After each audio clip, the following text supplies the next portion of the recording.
Hey YouTube, Kevin here. I'm the Tennessee Picker, and this is my channel. I'm a part-time eBay reseller with a full-time job, and just want to do a video today looking at actual sales numbers being a part-time reseller. I've been on eBay for about 20 years, a little over 20 years.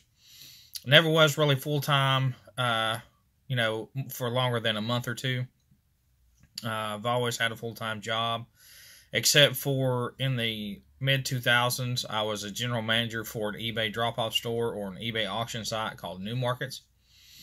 And after that, I went back into the field that I'm in now and have sold just part-time as a hobby on the side up until about 2.5 years ago. In 2016, I got tired of people asking me, that's just a hobby. You can't really do it and make real money. So I set out to prove them wrong and to find all the information I could and see what the actual numbers would look like when I got serious about it. So 2016, I started combing YouTube and found this reselling community and started picking up on things to sell and buy, because I only had the knowledge I had from when I had did it full-time in the mid-2000s, and the things that sold in the 2000s were not what sold in 2016. So in 2016, I picked up a lot of hints, and within the first 2 or 3 months I was doing 2 and 3, sometimes 5,000 a month in sales. And so last year in 2017, I did it all year long, but not as much time as I'd like. But 2018, I really tried to sink a lot of time into eBay and sourcing and to see what the actual numbers were. So let's take a look at the numbers, and you guys can determine for yourself if it's something that if you're a new reseller and you're wanting to make money right out the gate. For me it was you can make money. It just depends on what you want, but to realistically think that you can get a full-time income only working a few hours a week, it's truly hard, and I'm going to reveal that now. Let me flip the camera around. Let's take a look at the numbers here. All right, adjust the camera here. All right, so these are my actual numbers for 2018, barring some rounding. This is me pretty much selling all of last year. So first of all, my gross sales for 2018 were $30,107.06. Sold a total of 770 items with an average selling price of $39.10. Now, this is gross. This is gross sales. This has nothing taken out of it. The sold amount, the items sold, that could have been a lot more. And the average really should have been a lot higher. In 2017, I averaged probably around $55. But this year, I was learning a lot, trying some new things, trying some retail arbitrage, which I'd never really done before. And I'm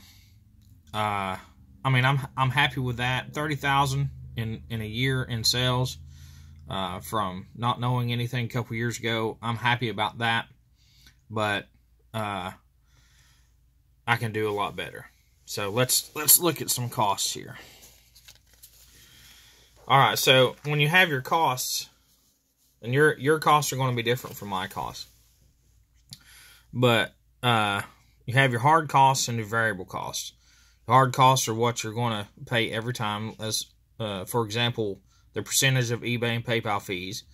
And for me, I have rent I'm renting an office, a 600 square foot office here, and electricity for that. But before that, I also rented a storage facility to keep a lot of my items in. So if you have off-site rental storage, you know, that's a hard cost. Or even if you're using part of your home to store your inventory, that's a hard cost because it's a percentage of what you pay there. Variable cost is different for everyone. You know, you got your shipping and packing supplies, you got your tape, your you know, bubble wrap, packing peanuts, whatever it is you use. Then you also have your office supplies, your storage bins. You know, I have a ton of stuff that I have to buy on a regular basis. Some months is more than others. And then the big number there is cost of goods. Here is where you make a lot of your money. My cost of goods for 2018 was $6,500. Your cost of goods is what you pay for the item that has sold. You can't count the cost of it until it sells. At least that's what my accountant tells me. So that is the cost of goods. It's rounded, so it's right around there. I've got to go over a final count of my numbers just to make sure. And what's not in there also is some things that I'll be using as tax deductions as far as like mileage. And there were a couple trips that I went on this year that are going to count towards that. There are other things that you can count towards it, but I'm trying to keep it simple so we can see what the actual numbers are. So my total cost for 2018 is $15,347.31, leaving a net profit of $14,759.75. So, looking at these numbers, the net profit there, the $14,000, that's not quite, you know, that's really not quite a full-time income. That's a nice supplement income, but it's not a full-time income. So you ask, all right, so how much time is that? Let's talk about my time. So I work essentially 50 plus hours a week. It ranges between 48 and 55 hours a week. So that doesn't leave much time. And there's a cost in my variable cost that I didn't put in there because I haven't added it up yet. But I also pay a part-time employee about 4 to 6 hours a week to photograph as many pictures as possible. Without having a bank of photos, there's no way that I could maintain listing every day. The photos take a lot of time, and the amount that I pay to get the amount of photos that I get is well worth it. So I take a couple hours. I try to do 2 hours a day. Now that doesn't always happen. So we run through my day. Usually I'm up at 5:30. I'm at my work around 7, a little bit before, and I work till 6:30 sometimes. So by the time I get home and eat, I'm not back down in the office till about 8:30. Sometimes it's 9:30 before I go home. Sometimes it's 11:30.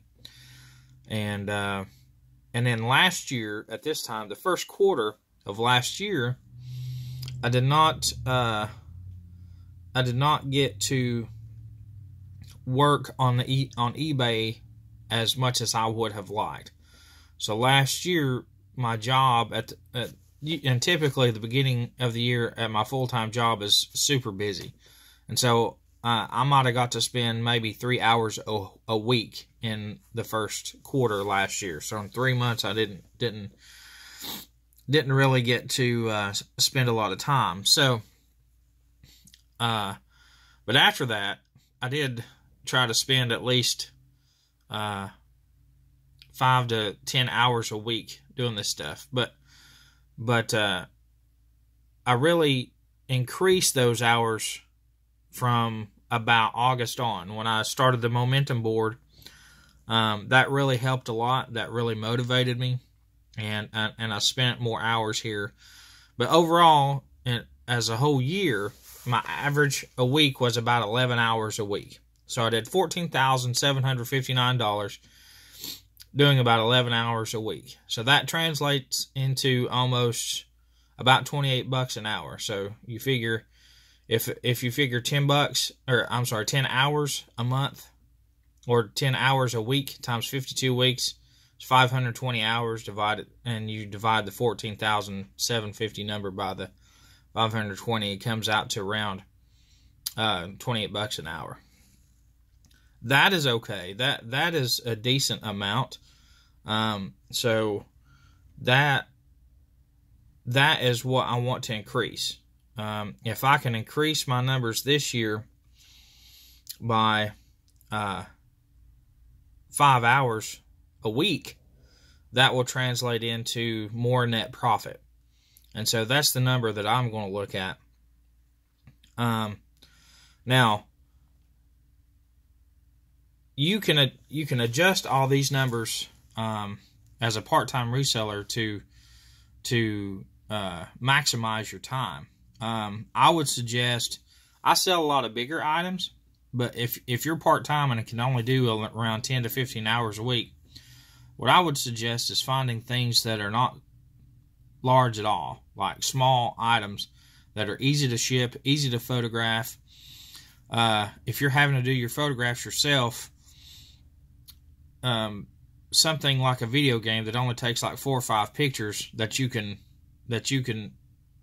photograph quickly, and then in turn not have a lot of storage space for the item, or storage space for the packing envelope that, or box that it would go in, will really cut down on your time processing and fulfillment, because that'll give you more time to list.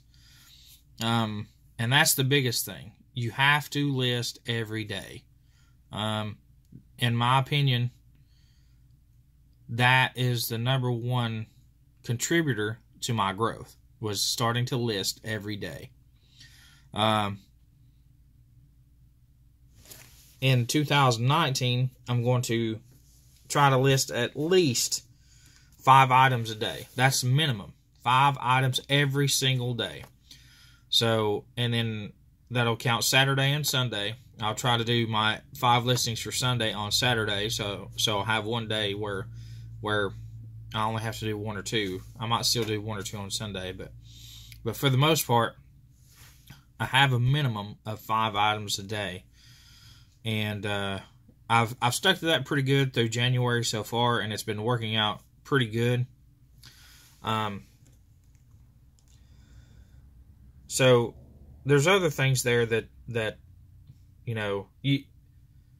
that contribute to the net profit. So the cost of goods, you make your money on the buy. So the better picker you are, the more money you're going to make. And by that, I mean, for example, let's say you see a solds video of an item that someone sold for $50. That guy got it for $8. You find it at a yard sale, but they're wanting $15 or $20 for it. You're not going to make it as much money, or it could be like $30. You don't want to buy it too high, because it is a good selling item, but you're not going to make as much profit. So that's what I want to try to focus on this year also, is trying to get the items as cheap as possible, but as high as quality as possible also. Trying